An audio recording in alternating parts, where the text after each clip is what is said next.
નિલાયા arc by Asian paints એક super luxury લાઇમ based paint છે જે નેચરલ ફાયદાઓ સાથે એલિગન્ટ ડેકોર આપે છે. તે બ્રીદેબલ, ઇકો ફ્રેન્ડલી, લો VOC છે અને 10 વર્ષની વોરંટી પણ આપે છે. આ વિડીયોમાં આપણે ફ્રેશ પેઇન્ટિંગ અને રીપેઇન્ટિંગ માટે Nilaya arc natural matt finish paint લગાવવાની પ્રક્રિયા કવર કરીશું.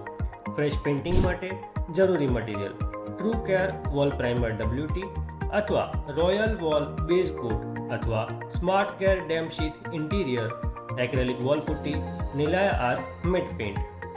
જરૂરી ટૂલ્સ: સેન્ડિંગ પેપર ગ્રેડ 180 અને 320, Asian Paints short nap felt roller 950 અથવા Asian Paints mid nap roller 800, foam roller, putty knife, painting tray 960, masking tape. Fresh surface painting માટે વાપરવાની રીત: step 1 undercoats લગાવો. Step 2 tinted Nilaya arc top coats લગાવો. ચલો paint કરવાની પ્રક્રિયા વિશે વિગતવાર જાણીએ. પ્રાઇમરનો એક કોટ લગાવો, તેના પછી પુટ્ટીના 2 કોટ અને પછી ફરીથી પ્રાઇમરનો એક કોટ લગાવો.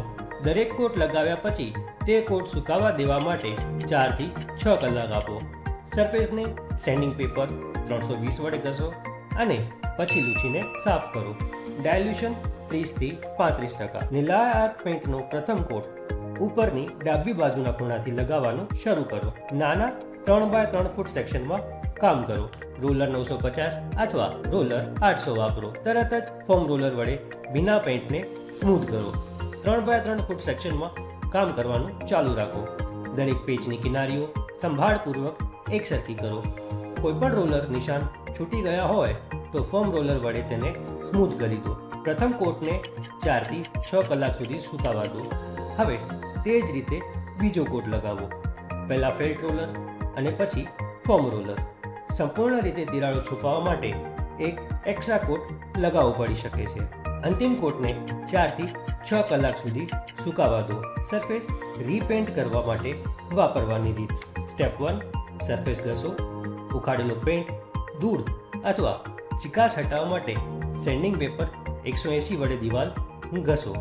ઘસ્યા પછી સરફેસ લૂછીને સાફ કરો. સ્ટેપ 2 પ્રાઇમરના 1 થી 2 કોટ્સ લગાવો. પ્રાઇમર લગાવો અને તેને 4 થી 6 કલાક સુધી સુકાવા દો. Step 3 tinted Nilaya arc top coats લગાવો. નિલાયા આર્ક ટોપ કોટના 2 કોટ લગાવો. બેસ્ટ પરિણામો માટે વિડીયોમાં પહેલા દર્શાવેલ પદ્ધતિ અનુસરો.